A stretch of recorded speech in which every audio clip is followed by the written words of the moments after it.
Halo Tribuners, kita kembali lagi di Teman Ngobrol, Ruang Dialog untuk Bertumbuh. Ya, hari ini spesial Ramadan ya, Miss. Betul-betul, kita akan nemenin teman-teman yang Muslim ngabuburit nih sambil nunggu buka puasa. Jadi ngabuburit yang positif ya. Pastinya nonton Ruang Ngobrol ya. Teman Ngobrol. Aduh. Apalagi tema yang dibahas kali ini cukup menarik, Miss, yaitu mengenai overthinking. Siapa nih yang sering overthinking ya? Karena kita tahu kalau overthinking ini bawaannya bikin gak enak, suasana gak mood ya. Dan ini sangat dekat temanya dengan Gen Z sekarang. OVT gue nih. Apa-apa di OVT-in gitu ya. Oke, seperti biasa ya Tribuners, J udah ditemani dengan Miss Ferawati Chandra, BBA, SE, Certified Hypnotherapist, Certified Trainer. Ya, beliau merupakan edukator, founder of Boston Academy Indonesia, dan Certified Hypnotherapist from AWGE. Halo Miss. Hai Joy, apa kabar? Baik, luar biasa. Apalagi ya kita udah di episode ke-7 ya, udah mulai banyak nih di Teman Ngobrol. Dan tema kali ini sebenarnya special request nih dari teman-teman dan pun yang sering saya temuin di klien-klien saya di ruang terapi. Gitu. Iya ya, berarti memang maksudnya overthinking ini membuat orang-orang banyak terapi ya, Miss? Tapi bukan hanya itu, ternyata overthinking itu juga bukan hanya terjadi pada orang-orang yang sudah senior umurnya. Malah sekarang banyak juga yang di usia-usia 20-an gitu udah OVT banget gitu kan. Dan itu sangat mengganggu keseharian mereka. Iya, karena kalau kita overthinking tuh kalau misalnya kita positive thinking lah, oke, itu kita jalani dengan aman, tenang, damai. Nah, overthinking itu biasanya negatif thinking masalahnya, Joy. Oh, jatuhnya malah ke negatif thinking. Bahkan kalau untuk minum aja, ada kalau orang yang terbiasa overthinking, kalau dia mau minum aja, ambil cup aja, dia bakal mikir, aku kalau minum seperti ini nanti orang bakal bilang apa ya? Nanti orang bakal bilang apa? Dan itu sangat mempengaruhi kinerja dia dan kehidupan dia sehari-hari. Kasian banget loh, Joy. Nah, oke lah Miss, Joy langsung tanya aja ya. Menurut Miss, kapan sih overthinking ini biasanya paling sering muncul? Apakah waktu lagi sendirian, capek, atau dalam kondisi tertentu? Oke, biasanya overthinking itu paling sering muncul pada saat kita itu sudah kosong waktu luangnya. Nah, kesendirian itu dan biasanya itu di malam hari. Di malam hari? Iya, makanya orang suka bilang kalau malam pikiranku itu nggak bisa berhenti berpikir. Padahal harusnya sudah berhenti. Istirahat gitu kan. Nah, ada bahkan beberapa klien saya temui di tidurnya pun dia overthinking. Hah, kok bisa? Jadi tidurnya itu nggak bener-bener nyenyak. Pernah nggak sih teman-teman di sini tidur tapi dalam keadaan kalau nanti bangun nggak kurang deep istilahnya gitu kan. Dia tidur, dia memikirkan dia lagi kerja. Ya ampun, sampai sebegitunya. Pernah kan? Aduh. Jadi waktu bangun tuh nggak fresh. Jadi bawaannya moodnya itu nggak enak, nggak nyaman, terus marah-marah karena tidurnya tuh nggak deep gitu. Waktu tidur malah kepikiran masalah-masalah dia yang dia bawa sampai dia tidur. Jadi kalau kita ini Joy, kita cek lah, kan kita ada mesinnya nih. Kalau misalnya kita bisa cek gitu kan, berarti otaknya ini stop, off, pikirannya itu tidak stop. Jadi terus. Sampai di alam bawah sadarnya dia berpikir. Jadi waktu tidurnya itu tidak benar-benar deep sleep. Akhirnya ya pasti bangunnya itu nggak nyaman. Nah, ketika kita bangun dan ketika kita kerja, kita memerlukan pikiran kita yang jernih untuk membuat keputusan. Sesimpel gini Joy, kita mau bangun apa enggak? Itu keputusan enggak? Iya, keputusan. Keputusan dong. Iya. Oke, kita cewek-cewek lagi. Mau pakai baju apa nih? Keputusan enggak? Keputusan. Akhirnya kita kayaknya kesal, akhirnya kita bilang apa? Aku nggak punya baju. Oh, itu juga efek dari OVT ya? Itu efek dari OVT yang nggak bisa tidur, maksudnya jadi kesel, ngerti kan? Jadi keputusan-keputusan yang kita ambil waktu di kehidupan sehari-harinya pun jadi terganggu. Itu untuk keputusan kecil, Coy. Bayangkan kalau kita punya pekerjaan atau kita punya tanggung jawab di posisi kita itu di tim itu kita punya tanggung jawab yang gede. Akhirnya keputusan yang diambil juga bukan keputusan yang bagus jadinya ngasal, jadi asal cepat, asal gitu, ngerti kan? Nah, tetapi Joy, ada satu hal, ini perlu teman-teman catat ya. orang itu banyakan bukan OVT sebenarnya, bukan Jadi? overthinking, tetapi overfeeling. Itu boleh dijelaskan. Ya, oke. Kenapa? Kalau overthinking, ini gini, kalau kita think, kalau kita benar-benar menggunakan otak kita untuk memikirkan satu masalah, kita think. Mhm. Feelingnya jangan ikut dulu, Oke. tunggu dulu. Mhm. Oke, kita think, kita cari solusinya. Terus solusinya dapat, ya udah selesai. Tapi ya banyak kan kita terjadi pada yang dibilang OVT ini, misalnya ini, besok aku mau presentasi. Aduh gimana ya? Yang bisa dilakukan sebenarnya apa? Teknis, belajar, mempersiapkan materinya, latihan. Oke, setelah itu ya udah nggak usah di feel, di think, dipikirkan apa yang perlu dilakukan, tapi tidak perlu di feel. Oke, berarti sebenarnya after dari berpikir berlebihan ya? Iya, overfeeling Ya, jadinya. overfeeling jadinya. Jadi yang diulang-ulang itu bukan thinkingnya, tapi feelingnya. Aduh nanti kalau aku presentasi gimana? Nanti kalau teman-teman lihat aku lucu gimana? Aku kalau presentasi tidak kalau zaman sekarang apa gacor gimana gitu kan? Aku malu dong, aku nggak enak dong, aku panik dong, itu sebenarnya overfeeling. Jadi sebenarnya statement overfeeling ini baru ini lah Joy. Iya, bener nggak, Joy? Di temen ngobrol ini. Bener nggak Joy? Bener nggak? Dia Ya kalah kan? populer dari overthinking. sebenarnya. Iya. Kalau kita think itu sebenarnya pada saat kita berpikir, kita nggak bawa dulu emosi kita. Kita bawa dulu, oh ini strength-nya apa, weakness-nya apa, opportunity-nya apa. Kayak, oke ada satu masalah, oke masalahnya apa. Kira-kira ini apa yang bisa dilakukan. Itu overthinking. Itu thinking. Itu thinking. Oke. Tapi orang terlalu membawa emosi yang berlebih kan. Nanti kalau aku seperti ini, terus aku gagal gimana? Akhirnya dibawa kan takut gagalnya. Bener nggak? Iya, betul. Oke. Tapi ada satu yang menarik. Nah, ini teman-teman boleh catat nih. Boleh ambil kertas juga. Overthinking biasanya berasal dari namanya anxiety. Perasaan anxiety. Anxiety dalam bahasa Inggris memang satu ya, tapi kalau bahasa Indonesia itu ada dua. Ada namanya khawatir, ada namanya cemas. Cemas itu akibat masa lalu biasanya. Oke, cemas dari masa lalu. Pengalaman masa lalu. Tapi kalau khawatir, biasanya khawatir akan masa depan yang belum tentu terjadi. Nah, jadi tadi overthinking diakibatkan oleh anxiety. Anxiety ini diakibatkan oleh perasaan basic yang paling basic, yaitu perasaan takut. Jadi kalau mau diselesaikan itu bukan overthinkingnya, Joy. Jadi perasaan takutnya. Kan misalnya nih contohnya ya, kasus-kasus misalnya aku OVT kalau nanti besok presentasi seperti apa misalnya gitu kan. Atau nanti kalau aku berdiri di atas panggung nanti aku bakal kelihatan seperti apa. Karena dulunya mungkin dia pernah kali dapat malu. Kan anxiety-nya perasaan cemas yang masa lalu atau khawatir kalau nanti teman-temannya bakal mentertawakan dia. Karena perasaan basicnya apa? Takut tidak dihargai, merasa diri kecil, takut. Jadi harusnya takut itu yang diselesaikan.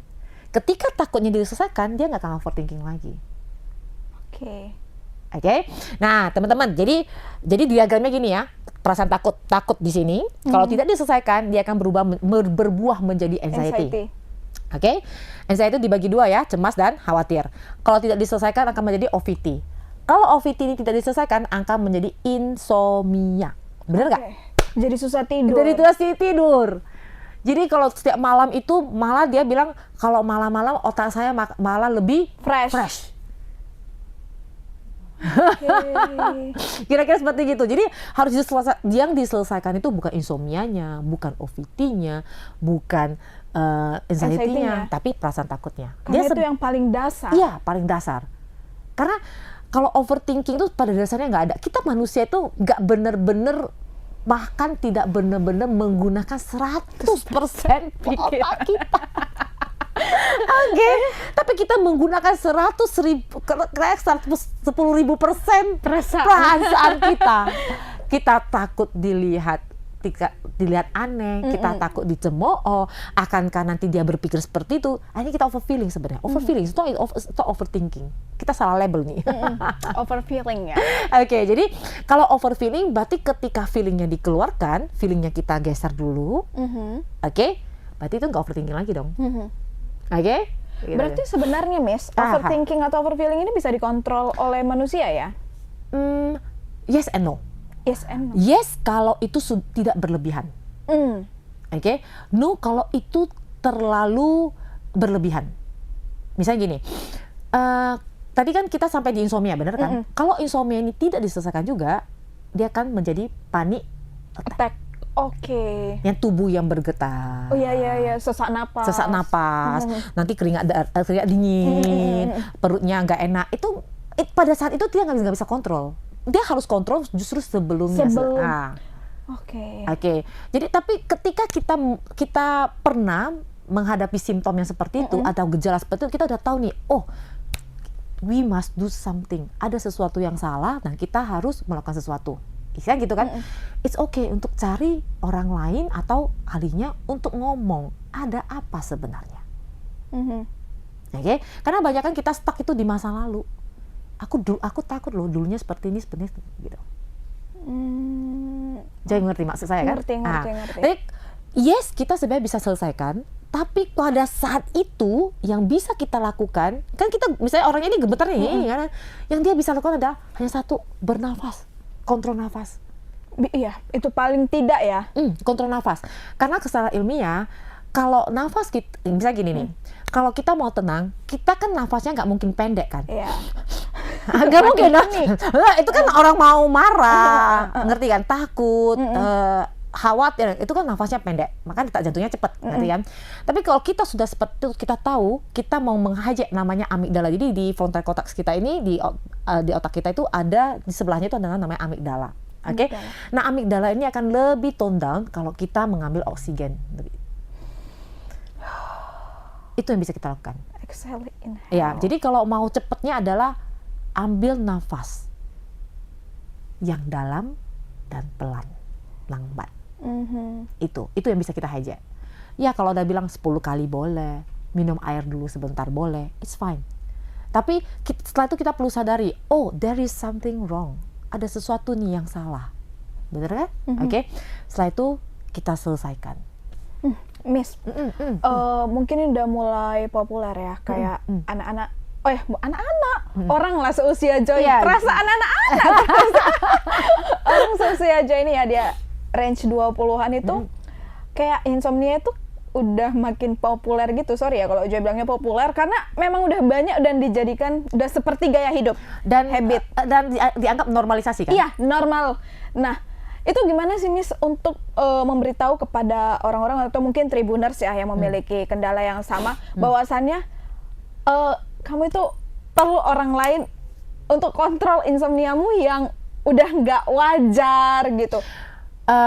Pertama Joy, selalu ingat kita nggak bisa memaksakan orang lain. Oke. Insomnia bagaimanapun suatu saat akan berpengaruh pada fisik. Iya. Fisik tubuh ya. Dalam artian nanti dia akan sakit lebih cepat sakit lah, atau imun tubuhnya kurang gitu kan. Nah di saat itu orang itu baru bisa sadar. Biasanya seperti itu. Atau sudah kena minimal ya, GERD misalnya gitu. Ngerti ya? Nah, memang yang Joy bilang benar-benar. Saya banyak mungkin staff saya, tim saya itu semua Gen Z ya. Ya kan? Tim saya Gen Z semua kan. Dan merasa insomnia itu kalau tidur malam, tidur jam 2, tidur jam 1 tuh hal yang normal. Oke? Dan selalu akhirnya kan saya komplain karena datangnya tidak dengan fresh kan? Ya kan gitu. Nanti suatu saat kapan mereka akan sadar? Ketika mereka sudah biasanya ya Joy, walaupun kita ngomel-ngomel ya, biasanya mereka sadar ketika udah ada kondisi fisik. Jadi sebenarnya itu sinyal tubuh loh, Tribuners. Sinyal tubuh. Aku ini lagi ada yang salah denganku. Ayo dong, pemilik tubuh peduli lah. Dan kalau kita sebenarnya tidurnya di atas jam 11, yang rugi siapa? Diri kita sendiri. Nah, menurut teman-teman, kan kita punya satu hormon namanya growth hormone. Oke. Makanya orang dulu bilang kan, anak kecil harus tidurnya jam 9. Karena growth hormone ini hanya akan on jam 11 ke atas. Dan di saat kita deep sleep. Deep sleep itu tidur yang benar-benar dalam, nyenyak. Kan kita punya tidur yang ringan, tidur ayam ya, kalau kata orang ngerti kan? Nah, itu kita masih bisa mendengarkan, oh ya mamaku masuk kamar dan ambil barang gitu kan. Tapi kalau deep sleep kan benar-benar, dan itu baru bisa kalau kita 3 jam, 4 jam setelah kita tidur ya. nggak bisa langsung deep. Paham. Dan indikasi deep sleep itu bukan ngorok. Bukan ngorok. Justru kalau ngorok itu perlu diperiksa kondisi kesehatannya. Jadi dia kan bilang, oh dia tuh udah deep sleep. Aku ngorok-ngorok kok tiap malam. Bukan, oke? Indikasi deep sleep itu bukan ngorok. Sebenarnya indikasi deep sleep yang paling bagus, yang paling bisa kita lihat adalah dengan, misal kalau kita punya jam tangan tuh kan ada heartnya. Heartnya lambat, pelan, stabil. Ngerti kan? Tapi ya nggak usah gitu-gitu muluk-muluk deh. Jadi kalau kita merasa kita insomnia dan butuh, kita merasa kok kita makin lama kinerjanya makin turun, atau kita merasa hidup kita kok tidak seproduktif biasanya, might as well kita cek lifestyle kita. Biasanya itu karena lifestyle kita sih, Joy. Oke. Ya betul, pola makan, pola hidup, baru mungkin kebiasaan yang kayak Miss bilang tuh takut dibiarkan, sehingga malah jadi hal yang mulai besar ya kayak insomnia itu. Ya, semoga Tribuners ya yang menonton acara ini, mana tahu lagi merasakan dampak insomnia yang udah mulai betul-betul mengganggu, coba untuk diperiksa. Jangan malu, jangan takut. Dan Joy, sebenarnya kalau misal ada beberapa hal bisa membantu teman-teman di rumah. Iya, itu deh. Nah, ada boleh cek di YouTube, oke? Boleh ngomongin ya? Boleh. Boleh cek di YouTube, banyak sound dengan frekuensi-frekuensi tertentu yang membawa kita masuk ke deep sleep. Frekuensi ya, Miss? Iya. Oke. Jadi misalnya 444 hertz. Ngerti kan? Ada yang 565 gitu. Coba cek deh untuk yang deep sleep. It can help.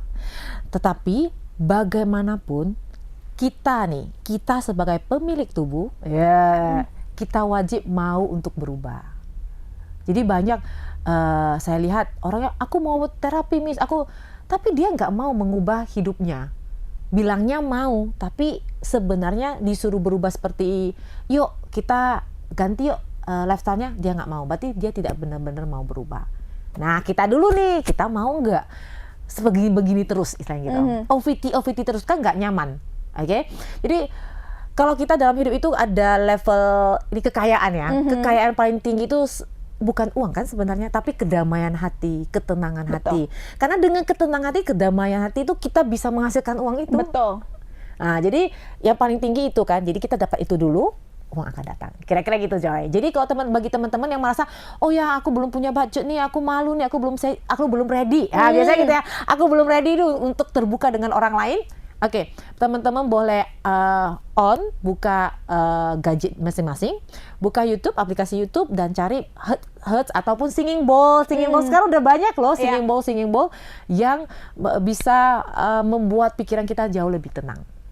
Gitu, tips gercepnya gitu ya, tips gercep dari Miss Vera. Tapi ya tetap ya, kalau udah itu nggak membuat perubahan, udah cek aja Tribuners. Iya, kita ngobrol gitu ya nanti di luar. Ya, oke, Joy. Berdampak banget, Miss.